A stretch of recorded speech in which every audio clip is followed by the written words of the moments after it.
Some miracles don't come wrapped in pretty packages under Christmas trees.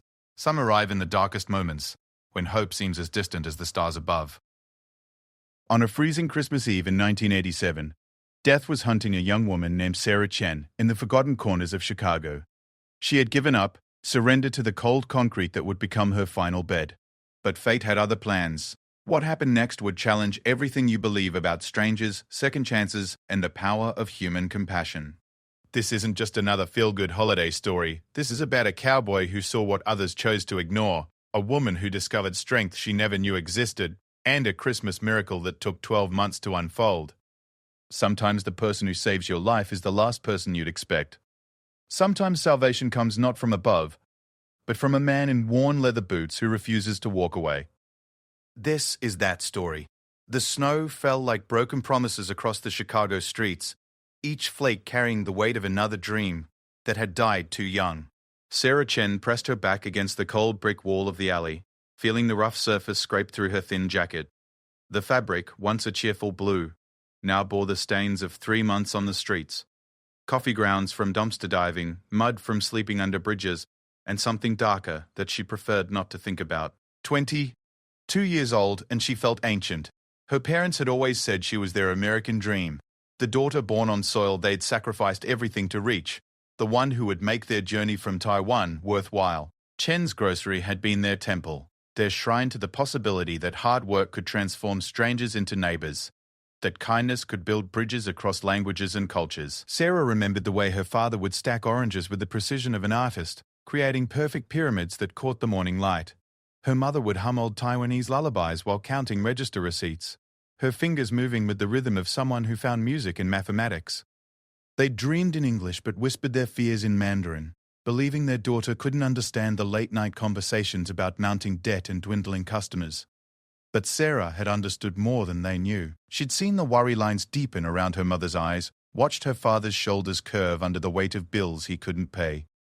When the bigger chain stores moved into the neighborhood, offering lower prices and longer hours, the small family grocery began to wither like fruit left too long in the sun. The night everything changed started like any other. Sarah had been working late at the community college library. Her pre-med textbooks spread across a table like maps to a future that seemed increasingly distant. The scholarship money barely covered tuition, and she'd been living on peanut butter sandwiches and instant noodles for weeks. Her parents never asked her for help with the store, too proud to burden their daughter with their struggles. But she could see the mathematics of their situation adding up to an equation with no positive solution. She'd walked home through December air that cut through clothing like accusations, past windows glowing with warm light and families gathering around dinner tables. The grocery store was dark except for the security light that cast everything in harsh shadows. Her key turned in the lock, but something felt wrong. The door moved too easily, swinging open to reveal chaos that redefined her understanding of loss. The cash register lay on its side like a fallen soldier. Shelves had been swept clean, their contents scattered across the floor in a mosaic of destruction. Cans rolled slowly across the linoleum, making hollow sounds that echoed through the space where her family's dreams had once lived. But it was the silence that hit hardest, the absence of her mother's humming, her father's gentle movements as he organized inventory, the quiet conversations in mixed English and Mandarin that had been the soundtrack of her childhood. She found them in the back room, bound with duct tape, her father's glasses broken and hanging from one ear, her mother's face swollen with bruises that would bloom into purple flowers by morning. They were alive, barely conscious but breathing, and that should have been enough. But something in their eyes had died, some essential spark that connected them to hope and possibility. The police came and went, asking questions that had no satisfying answers. The insurance company spoke in careful language about limitations and deductibles, explaining how the policy her parents had sacrificed to maintain would cover perhaps 30 cents on every dollar of loss. The medical bills began arriving like vultures, circling the wreckage of what had been their life. Sarah watched her parents age a decade in 2 weeks. Her father stopped arranging things with his characteristic precision, leaving even his morning coffee cup unwashed on the kitchen table. Her mother's humming disappeared entirely, replaced by a silence that felt like a physical presence in their small apartment above the ruined store.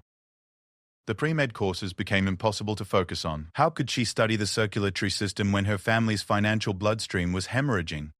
How could she memorize the stages of cellular division when their world was dividing into before and after, then and now? hope and despair. She dropped out on a Tuesday morning in January, the withdrawal forms feeling heavier than textbooks in her hands. Her parents protested weakly, but she could see the relief behind their objections. One less expense, one less burden in a life suddenly full of unmanageable weight. The job search started with optimism. Sarah had good grades, spoke 3 languages, and carried herself with the quiet confidence of someone raised to believe in possibilities. But the economy was struggling, and employers could afford to be selective. Day after day she walked from business to business, her resume growing worn at the edges like her hope. The rejection letters, when they came at all, were polite and impersonal. "We regret to inform you," became a phrase that haunted her sleep. The interviews grew less frequent, then stopped altogether. She began taking whatever work she could find. Cleaning office buildings at night, serving coffee at dawn, standing on corners holding advertising signs that promised better lives to people driving past in warm cars. But even those jobs disappeared as spring turned to summer and summer faded into fall. The small apartment became impossible to afford. Her parents, trying to rebuild from nothing, couldn't support themselves, let alone their daughter. The conversations about her leaving weren't cruel, just practical, mathematical, inevitable. She'd planned to stay with friends from college, but friendship has its own economics. Couches and spare bedrooms come with expiration dates when you can't contribute to rent or groceries. Sarah moved from place to place, carrying her belongings in a backpack that grew lighter as she sold anything valuable, traded anything useful, discarded anything that reminded her of the person she used to be. The women's shelter had waiting lists and rules that felt designed to exclude rather than include. Sleep became something stolen in doorways, under bridges, in the corners of public buildings before security guards arrived to move her along. Food came from dumpsters behind restaurants, from the kindness of strangers who had little to spare, from churches that offered meals with sermons that talked about God's plan, while she wondered what divine purpose could possibly include this particular suffering. By October, Sarah had learned the geography of invisibility. She knew which alleys offered protection from wind, which businesses allowed brief shelter before calling police, which intersections had traffic lights long enough for her to clean windshields for spare change. She developed the shuffle of the displaced. Eyes down, movements small, presence apologetic for existing in spaces not meant for people like her. The cold came early that year, November arriving with temperatures that turned breath to fog and made fingers stiff inside worn gloves. Sarah's jacket, adequate for autumn, became insufficient for survival. She'd seen other people on the streets disappear as winter approached. Some to relatives who couldn't ignore suffering when it might prove fatal, others to fates she preferred not to contemplate. December in Chicago is an education in endurance. The wind off Lake Michigan carries cold that penetrates bone, that makes every breath an effort and every step, a negotiation between forward movement and preservation of energy. Sarah had learned to sleep during the day when possible, to move constantly at night when movement might mean the difference between waking up and not. Christmas approached like a mockery. Store windows filled with abundance while she counted the coins in her pocket. Never enough for a room, rarely enough for a meal. Sometimes enough for a coffee that would let her sit somewhere warm for an hour before being asked to leave.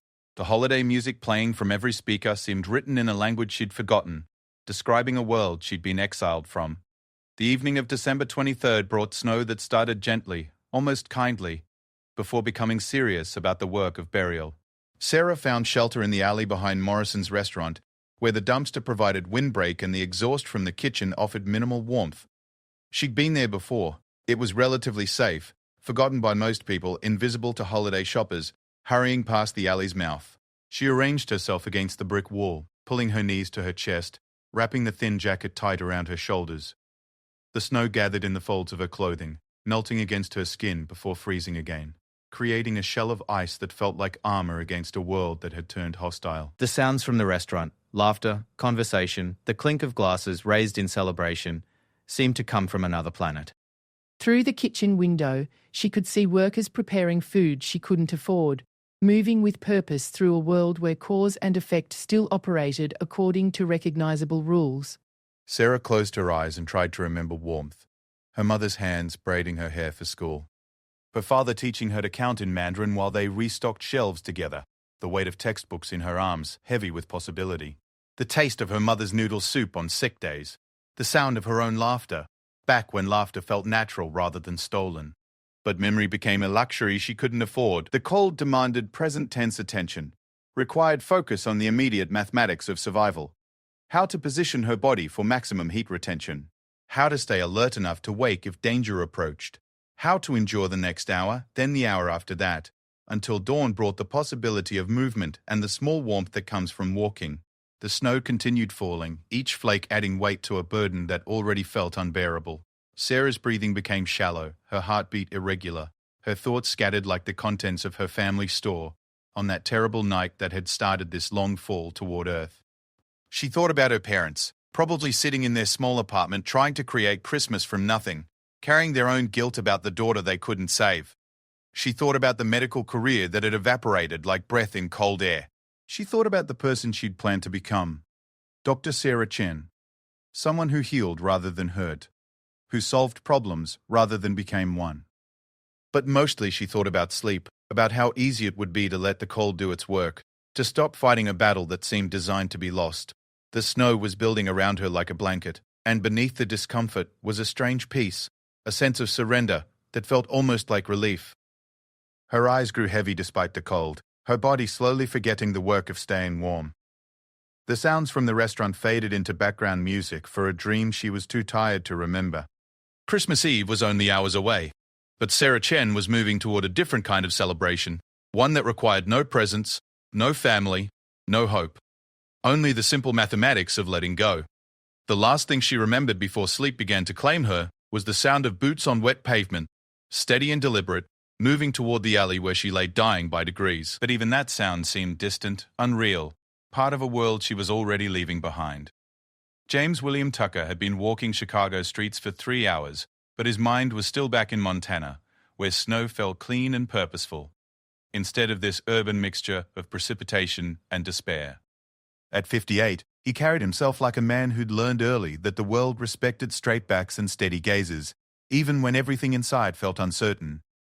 He'd come to Chicago for his nephew's funeral, Tommy, 25 years old, and dead from something the doctors called an overdose. But James knew was really loneliness, the kind that ate young men alive in cities where nobody knew their names or cared about their stories. The funeral had been that morning, a small affair, in a chapel that smelled of artificial flowers and broken promises. James owned a ranch outside Billings, 1,500 acres of grass and sky that he'd inherited from his father, who'd inherited it from his father before him. 3 generations of Tucker men, who'd understood that land and animals operated by rules simpler and more honest than anything humans had invented. Cattle didn't lie, horses didn't pretend to be something they weren't. The weather might kill you, but it wouldn't steal from you first. He'd never married, though not for lack of trying. Sarah Morrison had come close back in 1982, a schoolteacher with red hair and a laugh that could make winter seem shorter. But she'd wanted children in city schools, and opportunities that couldn't be found in places where the nearest neighbor lived 8 miles away. She'd moved to Denver and married an accountant who probably never noticed how her eyes changed color with the seasons. James had dated other women over the years, decent women, who deserved better than a man whose heart belonged to horizons they couldn't see the beauty in. He'd learned to be content with solitude, finding conversation in the sound of wind through grass, companionship in the rhythm of cattle moving across pasture, romance in the way sunrise painted the mountains gold and pink and impossible. But Tommy's death had shaken something loose inside him. Some carefully maintained equilibrium between satisfaction and regret. Standing in that Chicago funeral home, watching his sister Dorothy weep over the son she'd lost to choices that had seemed inevitable since he was 15, James had felt the weight of all the lives he might have lived differently. The ranch would die with him. No children to inherit the land, no family name to carry forward into whatever future was coming. He'd always told himself that was acceptable, that a man could find purpose in caring for something larger than himself, even if that something would outlast him by only a generation. But watching Tommy's casket disappear into frozen ground had made him wonder about the mathematics of meaning, about whether a life spent in solitude was really a life at all. After the burial, Dorothy had invited him to stay for Christmas, to help her and her husband Bob get through their first holiday without their son. But their grief was too large for their small apartment, and James felt like an intruder in sorrow that belonged to parents, not uncles who'd sent birthday cards and Christmas checks, but hadn't known the boy well enough to save him. So he'd walked. Chicago was foreign territory to someone raised where you could see weather coming from 3 counties away, where traffic meant more than 2 pickup trucks at the same intersection. The buildings rose around him like canyon walls, cutting off sky and creating their own weather patterns of wind and shadow. People moved with urban efficiency, their attention focused inward, their faces revealing nothing about the lives being lived behind carefully maintained expressions. But James had grown up reading signs that city people never learned to see. The way horses held their ears told you about their mood before they decided whether to trust or flee. The quality of light at dawn could predict storms 3 days away. The behavior of cattle before winter could tell you whether spring would come early or late. These were survival skills passed down through generations of men who'd lived close enough to consequence that inattention meant death. Now, walking through neighborhoods that grew progressively more desperate as the evening advanced, he was reading different signs but using the same skills. The way people held their shoulders when they were carrying more weight than muscle could bear. The look in eyes that had stopped expecting help from strangers. The careful choreography of those who'd learned to move through hostile territory without attracting attention. He'd served 2 tours in Vietnam before coming home to inherit the ranch, and he recognized something in these streets that reminded him of places where ordinary rules had been suspended, where survival required different mathematics than the ones taught in schools. Chicago wasn't a war zone exactly, but it wasn't peace either. It was something in between. A place where people could disappear without anyone officially noticing, where need was common enough to become invisible. James had been walking for hours, partly from restlessness and partly from the peculiar insomnia that came from sleeping in hotels where the heating systems operated like mechanical respiratory systems, wheezing and clicking through the night. He'd grown accustomed to silence broken only by natural sounds, wind, water, the movement of animals through grass. The constant urban noise felt like assault. He'd turned down a side street without conscious decision, following instincts honed by decades of checking fence lines and searching for cattle that had wandered from the herd. The alley behind Morrison's restaurant wasn't on any tourist map, wasn't the kind of place visitors were supposed to notice. But James had learned long ago that the most important things usually happened in spaces people preferred to ignore. The snow was falling steadier now, accumulating in drifts that would make morning driving treacherous. James pulled his coat, real wool, purchased in 1975 and maintained like the good tool it was, tighter around his shoulders, and continued walking with the purposeful stride of someone who'd learned that movement generated its own warmth. He almost missed her. Sarah was positioned against the brick wall in a way that made her blend with shadows and architectural angles. Her dark hair dusted with snow, her body folded into itself like a question mark punctuating the end of a sentence nobody wanted to read. If not for 40 years of training his eyes to spot what didn't belong, the cow hiding in brush, the break in fence line, the change in landscape that meant water or trouble, he might have walked past like everyone else clearly had. But James Tucker had made a life from noticing what others missed, and something about the shape huddled against the wall triggered every instinct he'd developed for recognizing distress in living things. He stopped walking and stood perfectly still, the way he would when approaching an injured animal that might bolt if startled. She wasn't moving. That was the first wrong sign. Everyone moved in cold like this, shifted position, rubbed hands together, tucked extremities closer to core warmth. But Sarah was motionless in a way that suggested either deep sleep or something worse. The snow was accumulating on her clothing without being disturbed, building small drifts in the folds of her jacket. James approached slowly, his boots making soft sounds on the wet pavement. He'd learned with animals that sudden movements could transform rescue attempts into dangerous encounters, that patience was often the difference between helping and creating larger problems. But as he got closer, he could see details that made his chest tighten with recognition. She was young, maybe 25, though the streets had a way of adding years that didn't correspond to calendars. Asian features, delicate bone structure that suggested she'd been beautiful before, under-carved hollows under her cheekbones and around her eyes. Her clothes were layered for warmth but inadequate for survival.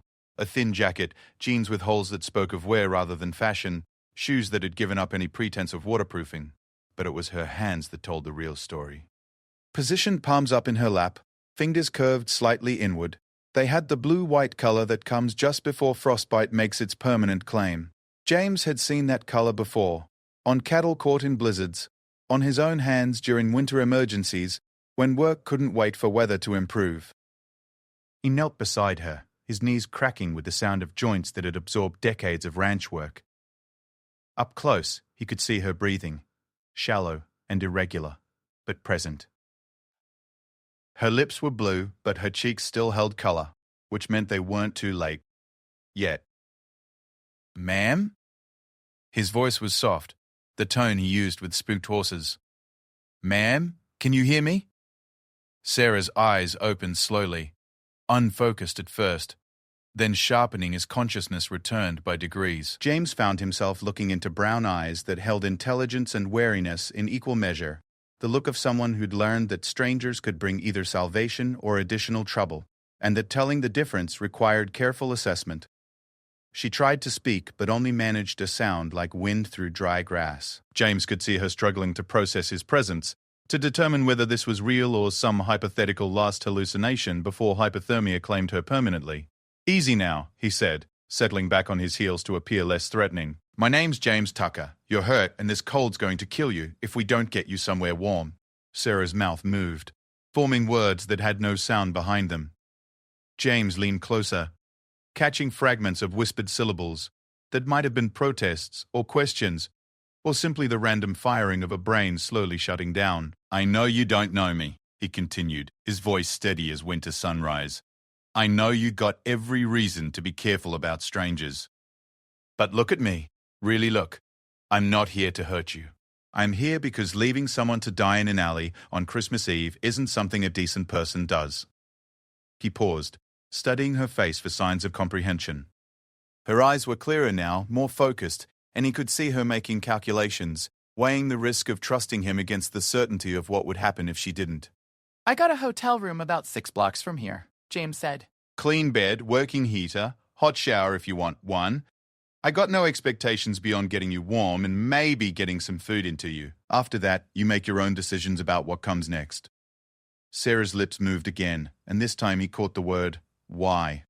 It was a good question, one that deserved an honest answer. James considered the truth, that he'd lost his nephew to streets not much different from these, that he'd spent 40 years learning to read distress in living things, that something about her reminded him of a person he used to be before life taught him that caring could cost more than he could afford to pay.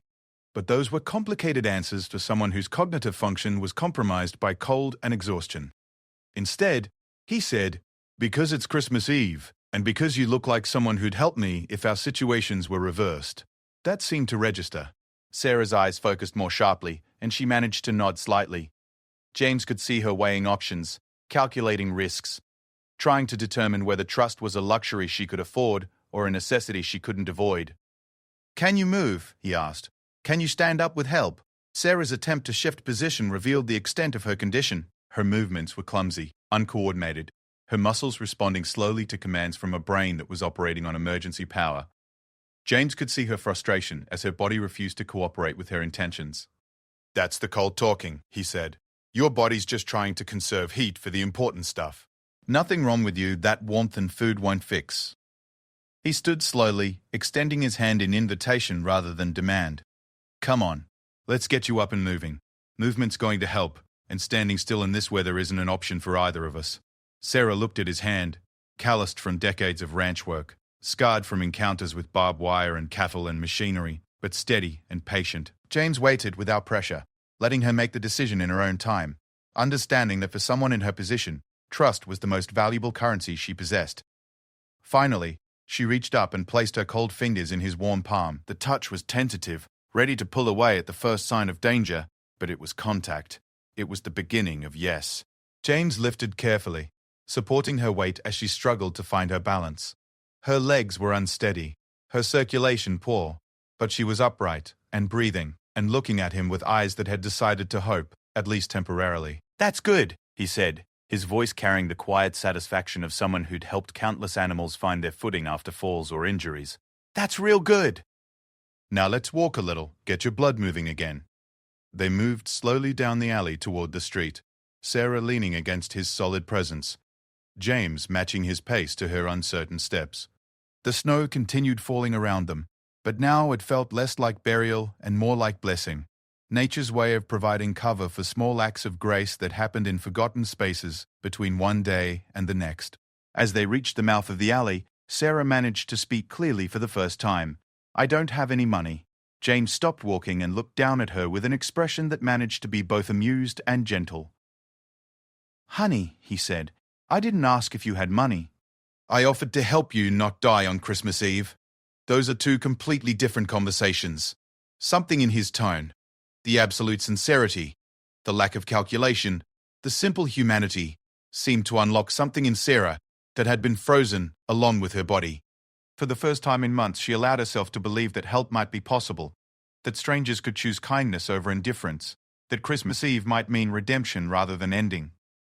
They walked together through snow that was transforming the city into something softer, more forgiving.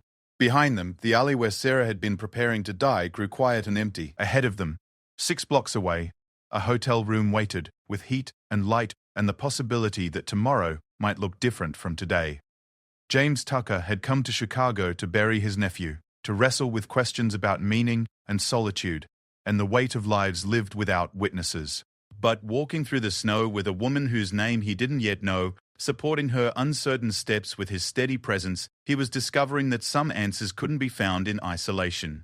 Sometimes salvation was mutual, flowing both directions through clasped hands on a cold night, when two strangers decided that being human meant refusing to let each other disappear without notice. The Drake Hotel room felt like stepping into a different universe, one where heat existed without rationing, and light came from switches instead of sporadic street lamps. Sarah stood in the doorway, snow melting off her clothes onto carpet that cost more than she'd seen in 6 months, afraid to move further into space that seemed too clean for someone like her. James guided her inside with gentle pressure on her shoulder, the way she'd seen people coax frightened animals towards safety. The room was simple but substantial. 2 double beds with covers that actually covered, a bathroom with a door that closed, windows that looked out onto Chicago streets transformed by snow into something almost beautiful. "Bathroom's right there," James said, hanging his coat on a chair and moving with the easy efficiency of someone accustomed to taking care of practical needs. "Hot water, clean towels, soap that doesn't come from gas station dispensers. Take your time." Tara remained frozen in the doorway, overwhelmed by choices she hadn't had to make in months. When to move, where to sit, whether touching anything in this clean space would contaminate it with the accumulated grime of street living. Her reflection in the mirror across the room showed her what James was seeing: hollow cheeks, matted hair, clothes that bore the archaeology of every place she'd slept. "I'm dirty," she said, the words barely audible. James was adjusting the thermostat with movements that suggested he found hotel heating systems as foreign as she did. "Shower's a good idea," he agreed without looking at her. "Nothing wrong with being dirty when you've been living outside. Everything wrong with staying dirty when you don't have to." He opened a dresser drawer and pulled out a clean t-shirt, soft grey cotton that looked like it had been worn enough to achieve perfect comfort. "This'll be big on you, but it's clean and warm." "I got another one." Sarah took the shirt with hands that were finally steady enough to grasp things reliably. The fabric was softer than anything she'd touched in months, and it smelled like laundry detergent and something else. Maybe the particular scent that came from being cared for by someone who understood the value of simple things. "Why are you doing this?" she asked again, but differently this time. Not the desperate question of someone evaluating danger, but the deeper inquiry of someone trying to understand kindness that came without visible strings attached. James sat on the edge of one bed, taking off his boots with the careful movements of someone whose feet had covered a lot of ground that day. "Got a nephew who died this week," he said simply, 25 years old, alone in a city that didn't know his name. Maybe if someone had helped him before he got too far down, things might have been different. He paused, looking at his hands. "Maybe not. But I figure the universe keeps score in ways we don't always understand. Maybe helping you is how I balance the books for not helping him," Sarah nodded, recognizing the mathematics of guilt and redemption, the way people sometimes tried to solve old equations by changing variables in new ones. She'd been doing her own version of that calculation for months, wondering what she could have done differently to prevent her family's store from becoming a target, whether her leaving college earlier might have somehow altered the sequence of events that led to this moment. The shower was a revelation in water pressure and temperature control. Sarah stood under the spray for 20 minutes, watching months of street living spiral down the drain in shades of grey and brown. Hotel shampoo that actually created lather. Soap that cleaned instead of just redistributing dirt. Water hot enough to penetrate the chill that had settled into her bones like permanent resident. She avoided looking at herself in the bathroom mirror until she was dressed in James's t-shirt, which fell almost to her knees and made her look even younger than her 22 years. The reflection showed someone she recognized but hadn't seen in a long time. Clean skin, hair that remembered how to shine, eyes that weren't constantly scanning for threats or opportunities. When she emerged from the bathroom, James was sitting at the small table by the window, unpacking items from a paper bag she hadn't noticed him carrying. Soup in containers that steamed when opened. Bread that looked like it came from actual bakeries rather than plastic packages. fruit that appeared fresh enough to have been purchased that day. Figured you might be hungry, he said, arranging the food with the same careful attention he'd probably given to feeding cattle or horses. Chicken soup, some rolls, couple of apples. Nothing fancy, but it's hot and it's real food. Sarah sat across from him, suddenly aware that she couldn't remember the last time she'd eaten at a table, with utensils, in the presence of another person who wasn't also desperately hungry. The ritual of shared meals had vanished from her life so gradually that she hadn't noticed its absence, until confronted with its return. The soup was perfect, not too hot to burn her mouth, unaccustomed to temperature variety, rich enough to satisfy hunger that had become a constant companion, familiar enough to taste like comfort rather than charity. James ate slowly, matching her pace, creating space for conversation without demanding it. "Tell me about your nephew," Sarah said, after her initial hunger had been addressed, when talking seemed possible again. James was quiet for a long moment, considering words like someone who'd learned that spoken things carried weight and couldn't be easily taken back. "Tommy Morrison," he said finally. "My sister Dorothy's boy. Good kid, but sensitive. The kind who felt everything too much, you know?" Sarah nodded. She knew. Moved to Chicago for college, then stayed after graduation. Said he wanted to make something of himself in the big city, didn't want to end up like his old man, working construction and drinking beer on weekends. James paused. Nothing wrong with construction and beer, but I understood what he meant. He told her about Tommy's descent, the job that didn't materialize after graduation, the student loans that accumulated interest faster than minimum payments could address them, the girlfriend who left when his prospects dimmed, the gradually narrowing circle of friends as success and failure sorted people into different categories of social acceptability. Started with prescription pills for anxiety. James continued. Then street pills when the prescription ran out. Then whatever was available when the pills got too expensive. Dorothy didn't know how bad things were until the police called about the overdose.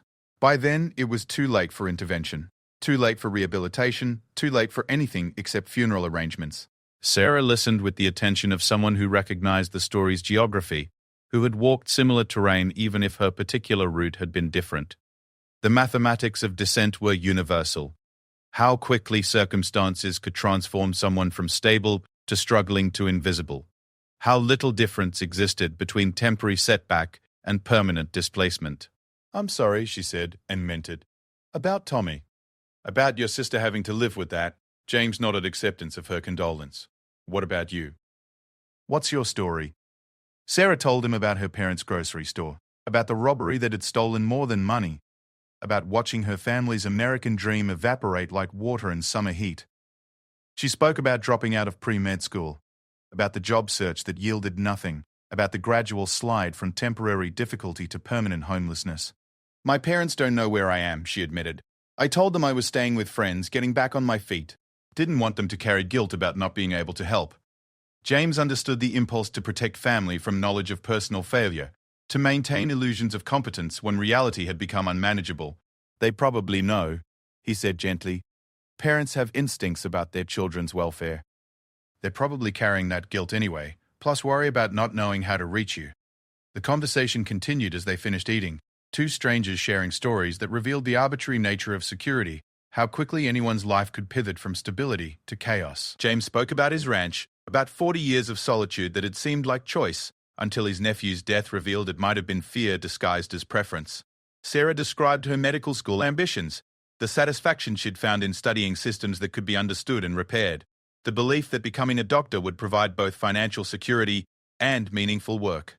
Now those goals seemed as distant as stars, visible but unreachable. "Maybe not as unreachable as you think," James said when she expressed this sentiment. "Lot of ways to approach the same destination.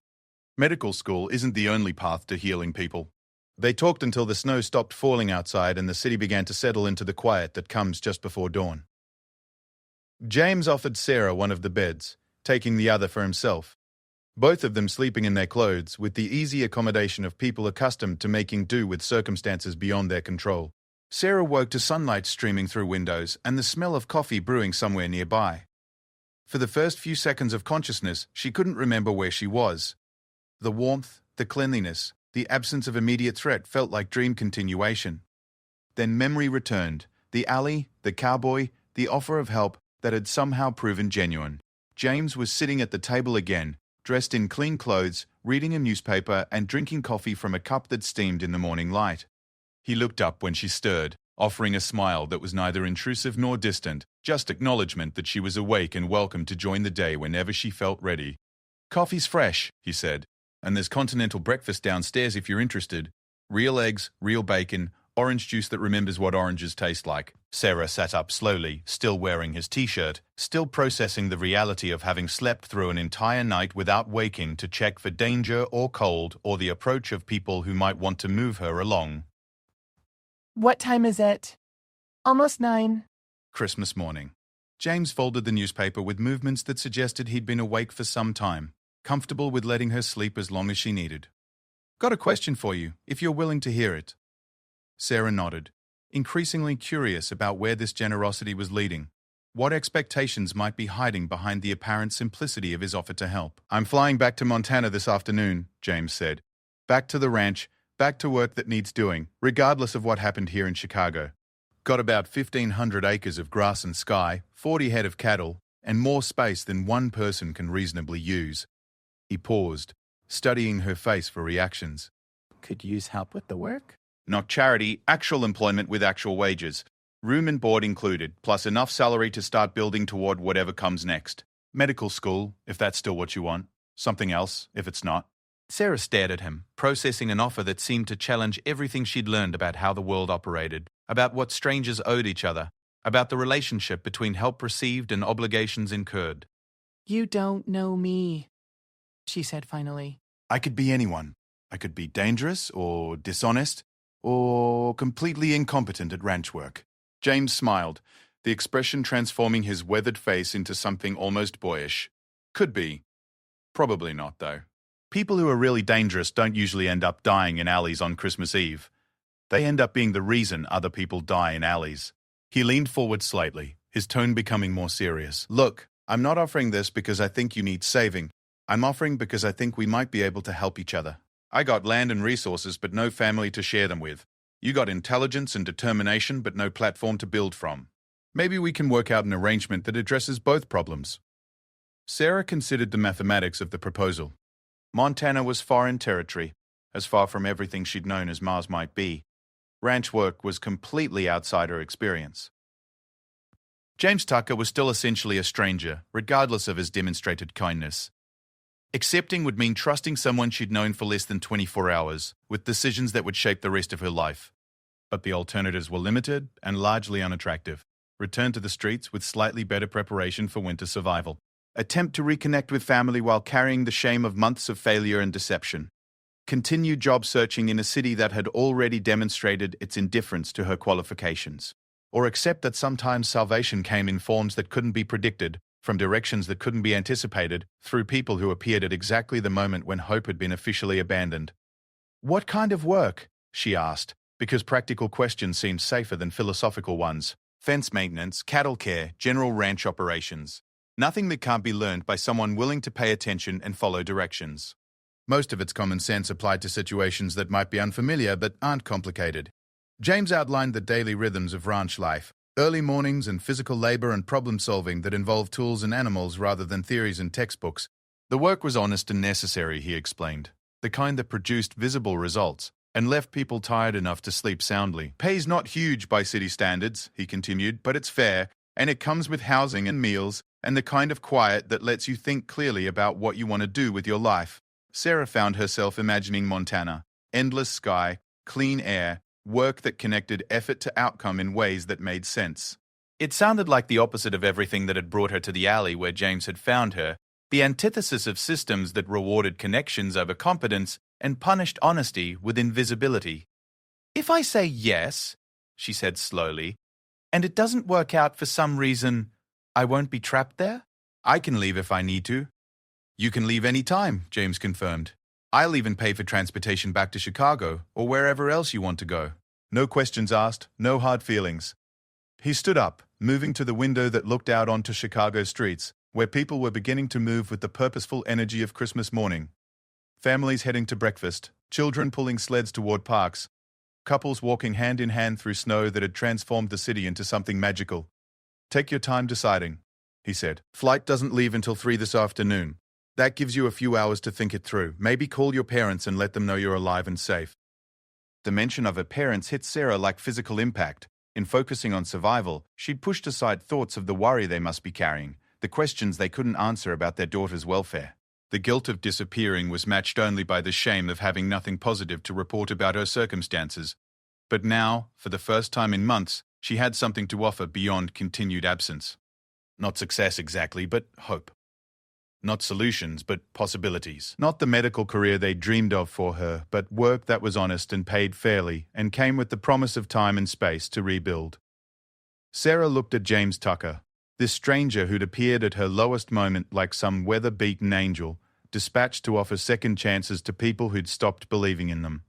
His offer was generous beyond anything she'd experienced from family, much less strangers. But more than that, it was practical, addressing immediate needs while creating space for longer-term planning. "Yes," she said, the word coming out more quietly than she'd intended, but with complete conviction behind it. "Yes, I'll come to Montana with you." James nodded, as if he'd expected that answer, as if their entire encounter had been moving toward this moment of mutual agreement. "Good," he said simply. "That's real good. Now let's get you some proper clothes for ranch work and call your parents." Christmas morning seems like the right time for that kind of conversation. The ranch appeared as the pickup truck crested a hill, spreading across the Montana landscape like something from a geography textbook illustration of what America was supposed to look like. Sarah pressed her face to the passenger window, watching 1,500 acres of snow-covered grassland roll toward mountains that rose like cathedral spires against a sky so blue it hurt to look at directly. 3 days had passed since Christmas morning in Chicago. 3 days of airplane flights and rental car drives, and gradual adjustment to the reality that her life had pivoted from ending to beginning with the speed of weather-changing directions. James had proven to be exactly what he'd represented himself to be: steady, practical, kind without being intrusive, helpful without expecting gratitude that felt like debt. The phone call to her parents had been the hardest part. Sitting in the hotel room on Christmas morning, dialing numbers she'd memorized but hadn't used in months, listening to her mother's voice break when she recognized her daughter calling from what sounded like a safe place. The conversation had been conducted in mixed English and Mandarin, tears flowing in both languages as Sarah explained where she'd been and where she was going. Her father had taken the phone toward the end, his voice carefully controlled in the way that meant he was working hard not to break down completely. "We thought you were dead," he'd said simply. "We thought we'd lost you along with everything else." Sarah had tried to explain about James's offer, about the ranch in Montana and the job that came with hope for rebuilding, but the details seemed less important than the essential message: that she was alive, that she was safe, that she was calling them on Christmas morning to say she loved them, and would call again soon with better news. Now, watching the ranch buildings grow larger as they approached, Sarah felt the peculiar mixture of excitement and terror that came with major life changes. Everything about Montana challenged her previous experience: the scale of open space, the quality of silence when the truck's engine turned off, the way the sky seemed to occupy more of the universe than she'd thought possible. The main house was substantial, but not grand. 2 stories of wood and stone that looked like it had been built to last through decades of weather that took building construction personally. Smoke rose from the chimney in a straight line toward clouds that appeared close enough to touch. Outbuildings scattered around the property suggested years of accumulated purpose: barns and equipment sheds, and structures whose function she couldn't identify, but which clearly served necessary roles in ranch operations. "Home sweet home," James said, pulling the truck to a stop near the front porch. "Not much to look at by city standards, but it's solid and warm and the roof doesn't leak except in that one spot in the kitchen when the wind's coming from the north." Sarah climbed out of the truck, immediately struck by air that was so clean it seemed to require different breathing techniques. No exhaust fumes, no industrial smells, no mixture of cooking food and human bodies and urban decay that had become the background scent of her Chicago experience. Just cold, pure air that carried hints of wood smoke and snow, and something green that persisted even in winter. "It's beautiful," she said, and meant it. The ranch possessed a completeness that city landscapes couldn't match. Everything visible belonged together, served a purpose, contributed to a larger system that made sense when viewed as a whole. James grabbed her new duffel bag from the truck bed. They'd spent Christmas afternoon shopping for ranch-appropriate clothing and basic necessities, James insisting on paying while Sarah promised to repay him from her future earnings. "Let's get you settled in. Then I'll show you around, introduce you to the cattle, explain how everything works." The inside of the house matched its exterior promise: functional, comfortable, built for people who understood the relationship between form and purpose. The living room centered around a stone fireplace that radiated heat with the steady persistence of something designed to warm large spaces efficiently. Furniture that was obviously chosen for durability and comfort rather than style. Books on shelves that suggested decades of accumulation rather than interior design planning. "Your room's upstairs," James said, leading the way up steps that creaked with the comfortable sounds of wood that had been supporting human weight for many years. "Bathroom's at the end of the hall, and you'll be sharing it with me, but I'm not particularly high maintenance in my personal hygiene routines." The bedroom was simple and clean, a double bed with quilts that looked handmade, a dresser with a mirror that reflected someone who still seemed like a stranger, windows that looked out onto landscape that stretched toward horizons she couldn't see the end of. It was more space than Sarah had occupied since leaving her parents' apartment, more privacy than she'd experienced since the shelter system had taught her that personal space was a luxury reserved for people who could pay for it. "Thank you," she said, setting her bag on the bed and looking around at what would be her home for however long this arrangement lasted. "This is more than I expected." James leaned against the doorframe, his expression suggesting he was pleased with her reaction but not surprised by it. "Ranch work starts early," he said. 5:30 in the morning, 7 days a week. Cattle don't observe weekends or holidays, and winter feeding can't be postponed for weather or personal preference. He outlined the daily routine, checking water systems, distributing hay, monitoring cattle health, maintaining equipment, repairing fence lines that had been damaged by wind or animals, or the simple passage of time. The work was physical and demanding, he explained, but it followed logical patterns that could be learned by anyone willing to pay attention and apply consistent effort. "Most important thing is developing judgment," James continued. "Learning to read weather, understanding animal behavior, recognizing when something looks wrong even if you can't immediately identify what it is. That comes with experience, but it starts with observation." Sarah nodded, absorbing information that would have seemed foreign 6 months earlier, but now felt like instruction manual for a life she was genuinely interested in learning.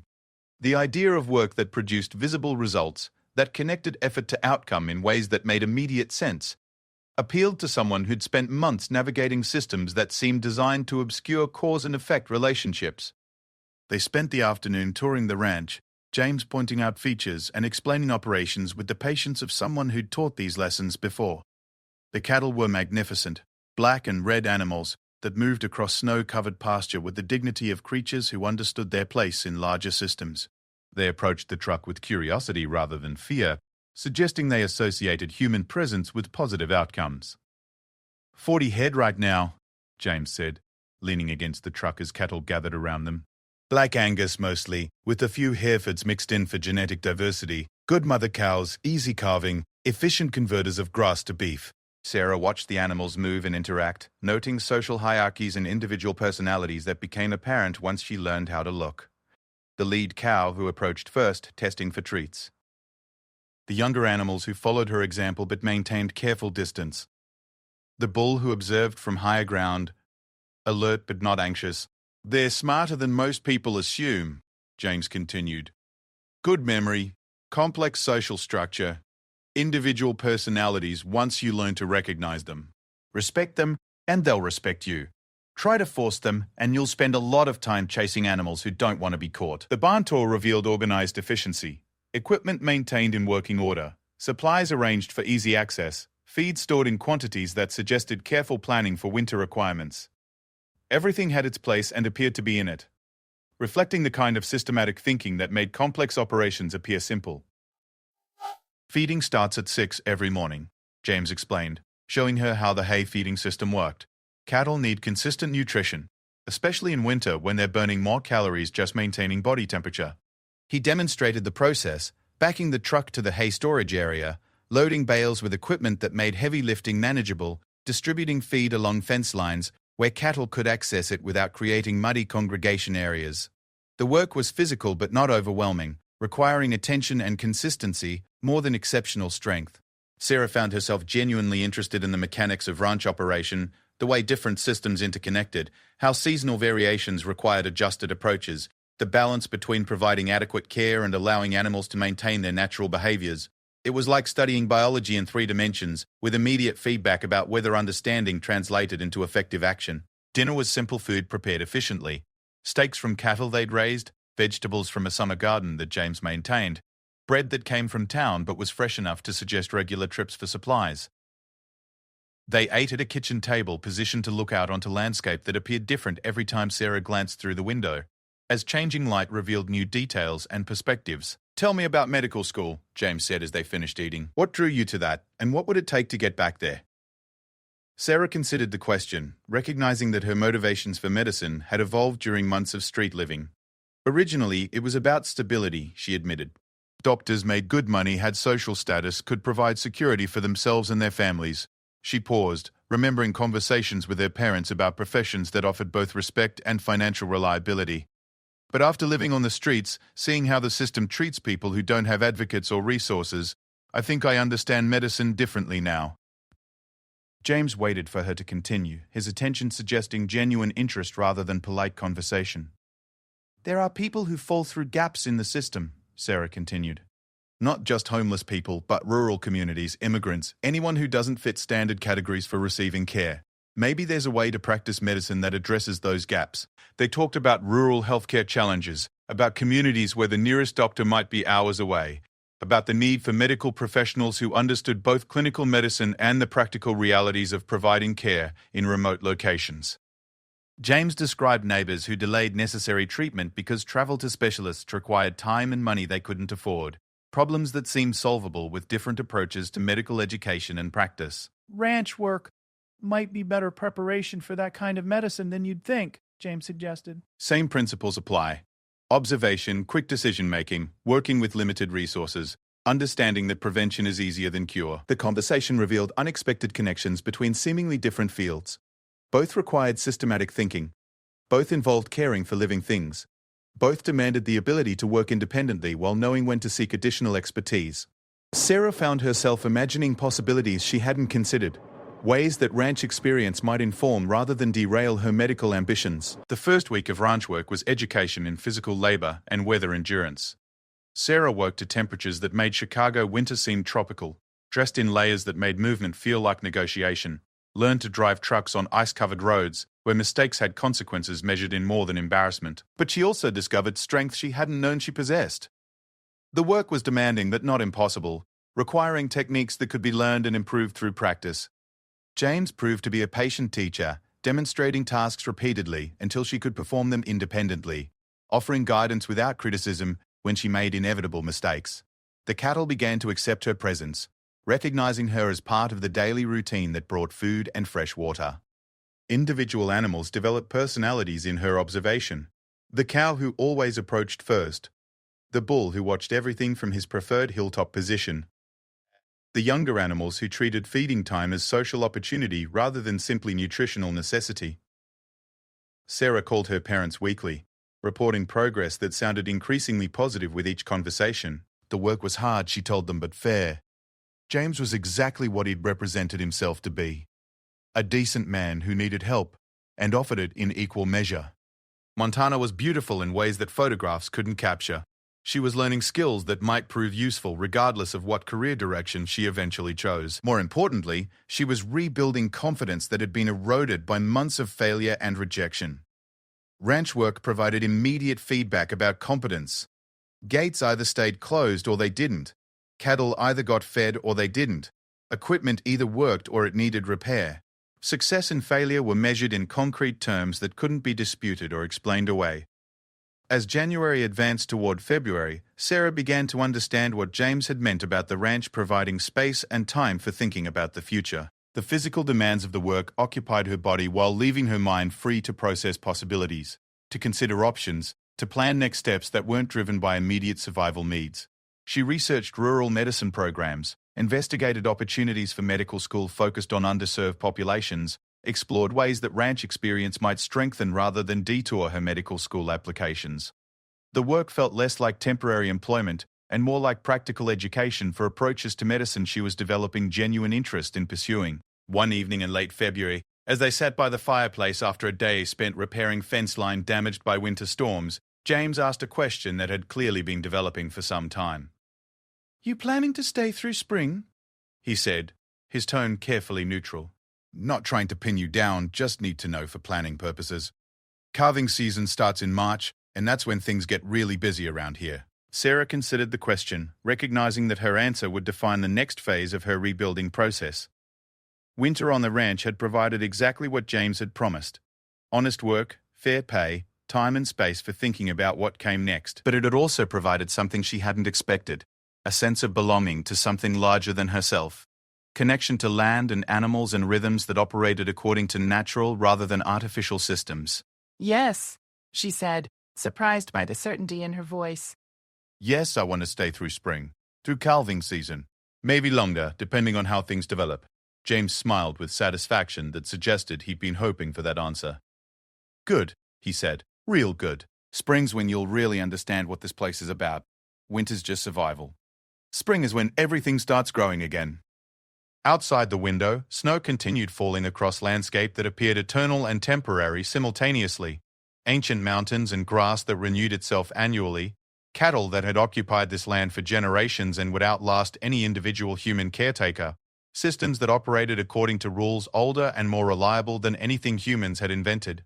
Sarah Chen, who had been dying in a Chicago alley 3 months earlier, was now planning for calving season on a Montana ranch, thinking about medical school applications that would emphasize rural healthcare, building a life that connected individual ambition to community need. The transformation seemed impossible when viewed as a whole, but logical when understood as a series of small decisions made by people who chose kindness over indifference. Sometimes salvation was mutual, flowing both directions through relationships that began with simple offers of help and evolved into something larger than either person had imagined possible. Spring arrived on the ranch like a conversation between earth and sky, spoken in languages Sarah was still learning to understand. The snow retreated gradually, revealing grass that had waited all winter for its moment to declare persistence stronger than death. Cattle moved across pasture with the purposeful energy of animals who understood that seasons changed but rhythms endured. Calving season began in early March with a kind of 24-hour vigilance that transformed ranch work from job to calling. Sarah learned to read the subtle signs that indicated imminent birth, restlessness, separation from the herd, the particular quality of attention that suggested an animal was listening to internal rather than external signals. Cows have been having babies for thousands of years without human assistance, James explained as they checked the maternity pasture for the 3rd time that day. But when something goes wrong, it goes wrong fast, and intervention can mean the difference between losing one animal or losing 2. The first birth Sarah witnessed happened at dawn on a morning when temperature hovered just above freezing, and the sky showed those pink and gold colors that appear only during transitions between seasons. She and James had been checking cattle every few hours since midnight, looking for signs that any of the expecting mothers were ready for labor. They found Bessie, a black cow who'd proven to be an excellent mother in previous years, standing apart from the herd, showing clear signs that delivery was imminent. James positioned the truck where headlights could provide illumination if needed, but far enough away to avoid interfering with natural processes. Most of the time, our job is just to watch and make sure nothing unusual happens, he said, settling against the tailgate with the patience of someone who'd learned that birth operated according to its own schedule. Cattle prefer privacy for delivery, but they'll tolerate human presence if we're quiet and respectful. The birth was remarkable in its combination of struggle and inevitability. Bessie worked with the focused determination of someone performing necessary tasks that couldn't be delegated or postponed.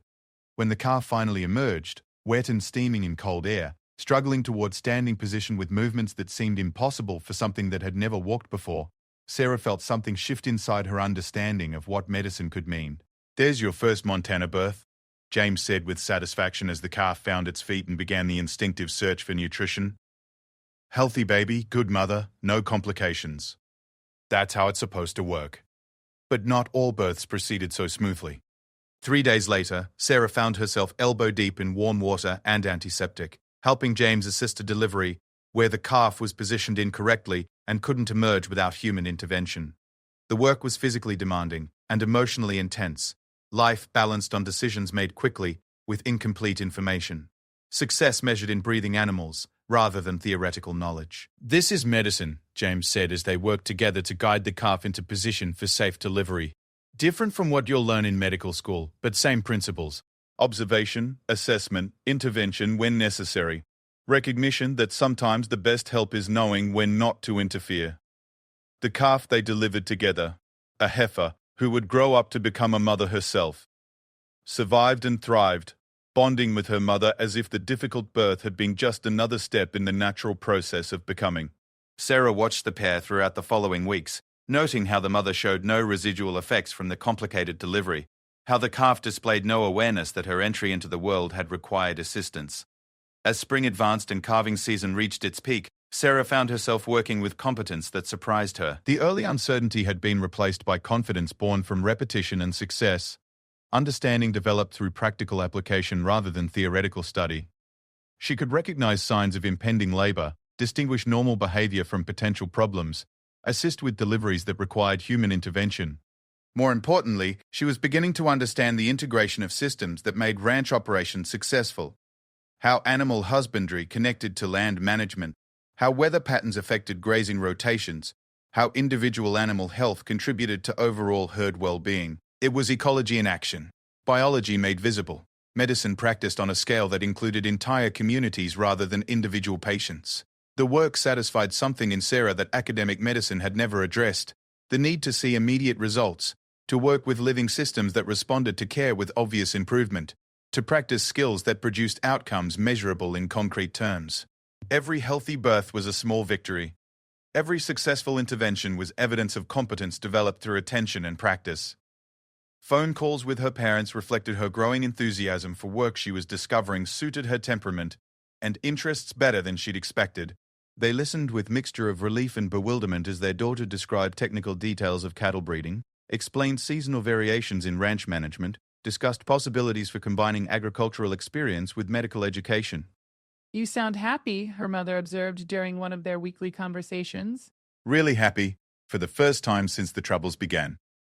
It was true. Sarah was experiencing satisfaction that came from work aligned with personal values, from contributing to something larger than herself, from developing expertise in areas that mattered to the community she was becoming part of. The ranch had provided more than employment. It had offered identity, purpose, connection to systems that operated according to principles she could understand and respect.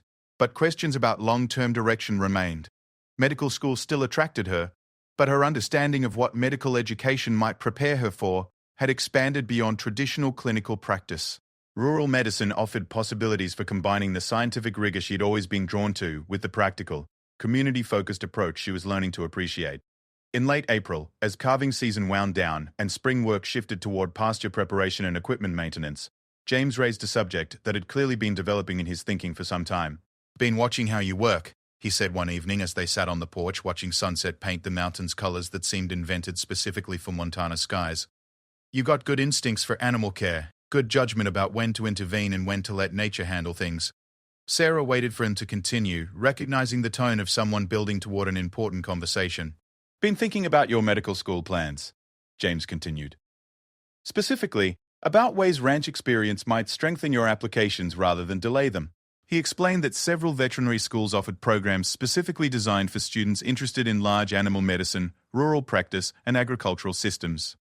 The combination of academic rigor and practical experience would make her an attractive candidate for programs focused on underserved communities, both rural and urban. "Veterinary medicine might not be what you originally planned," James acknowledged, "but it's still medicine. Still about diagnosis, treatment, prevention, community health, just with different patients." The suggestion intrigued Sarah more than she'd expected. Working with cattle had revealed aptitudes and interests she hadn't known she possessed, demonstrated that her attraction to medicine might be broader than human healthcare exclusively. The ranch had taught her that health operated as a system. Individual animals, herd dynamics, environmental factors, human management practices, all contributing to outcomes that couldn't be achieved through attention to single variables. They researched veterinary programs together, identifying schools that valued practical experience and offered specializations in rural practice. Sarah's combination of pre-med coursework, ranch experience, and genuine interest in community-based healthcare would make her competitive for programs that struggled to find students willing to practice in remote locations. But the conversation also revealed something else.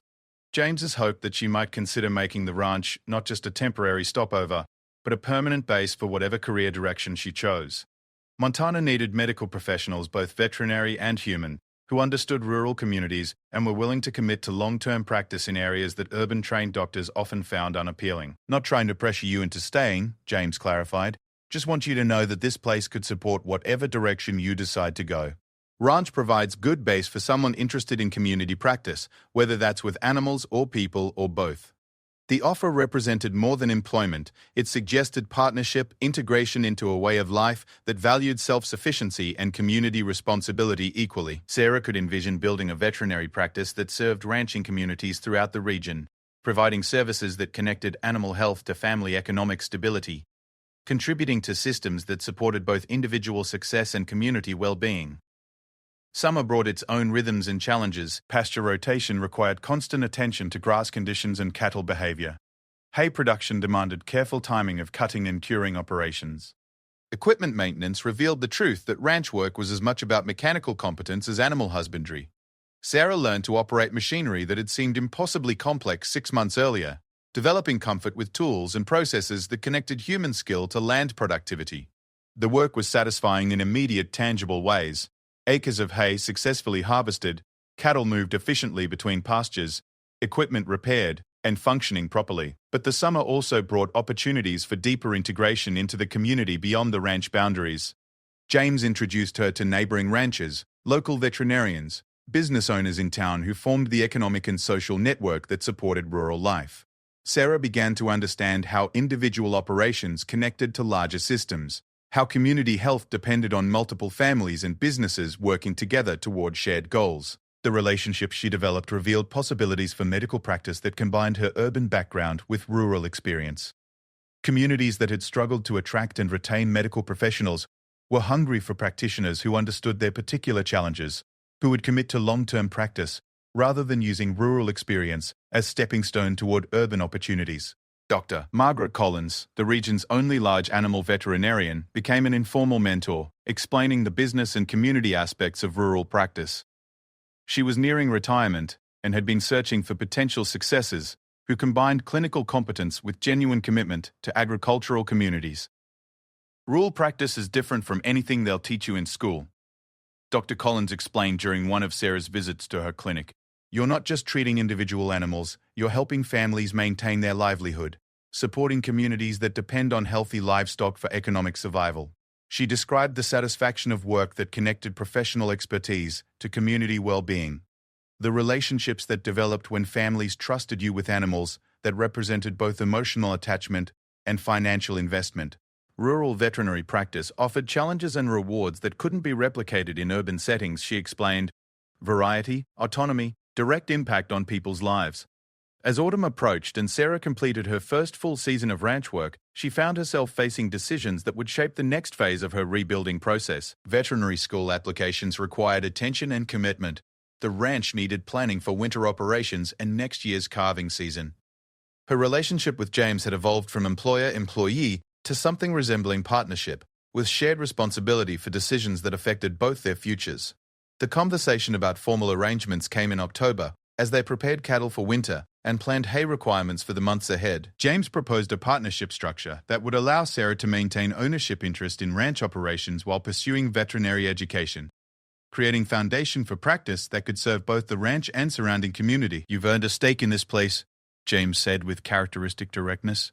Not charity, not sentiment, but recognition of contribution and potential for future partnership. Ranch does better with two people who understand the work and care about the outcomes. The proposal offered security and opportunity in equal measure, chance to complete veterinary education while maintaining connection to land and community that had provided foundation for rebuilding her life, possibility of establishing practice that would serve real needs while providing personal and professional satisfaction. Sarah's parents visited the ranch in November, their first trip to Montana and their first extended time with their daughter since the previous Christmas. They arrived carrying uncertainties about her life choices, but left with understanding that she had found something valuable. Work that suited her abilities, community that valued her contributions, direction that aligned with personal values and professional ambitions. You look strong, her father observed, as they walked through pastures where cattle grazed on grass that would sustain them through early winter. Not just physically strong, but strong in yourself, like you know who you are and what you're supposed to be doing. Her mother's assessment was more direct. This is the right place for you. We can see it in how you move, how you talk about the work, how the animals respond to you. Sometimes the path to where you're supposed to be goes through places you never expected to visit. The Christmas Eve anniversary of their first meeting arrived with snow falling across the ranch in patterns that reminded Sarah of that night in the Chicago alley when everything had seemed ending instead of beginning. She and James marked the occasion quietly, acknowledging the arbitrary nature of circumstances that had brought them together, the mutual benefit they discovered in partnership that neither had planned but both had needed. "Year ago you were dying in an alley," James observed as they sat by the fireplace, watching snow accumulate outside windows that looked onto landscapes Sarah now considered home. "Tonight you're planning veterinary school applications and talking about building practice that'll serve communities that haven't had reliable animal care for decades." Sarah nodded, still amazed by the transformation that seemed impossible when viewed as completed change but logical when understood as series of small decisions made by people who chose hope over resignation, partnership over isolation, building over destruction. "Year ago you were burying your nephew and wondering whether your life had contributed anything meaningful," she replied. "Tonight you're planning calving season with a partner who's committed to making this ranch work for another generation. They'd both found something neither had been searching for, family that wasn't defined by blood relations, purpose that connected individual ambition to community need, understanding that salvation was often mutual, flowing both directions through relationships that began with simple offers of help and evolved into something larger than either person could have created alone." Outside, snow continued falling across Montana landscape that had witnessed countless stories of people building lives from whatever materials circumstances provided. Determination, willingness to work, capacity for hope, despite evidence that hope might be unjustified. Sarah Chen and James Tucker had become part of that continuing story, their partnership proof that Christmas miracles sometimes took 12 months to unfold completely. The ranch would continue operating through seasons of birth and growth and preparation for winter challenges.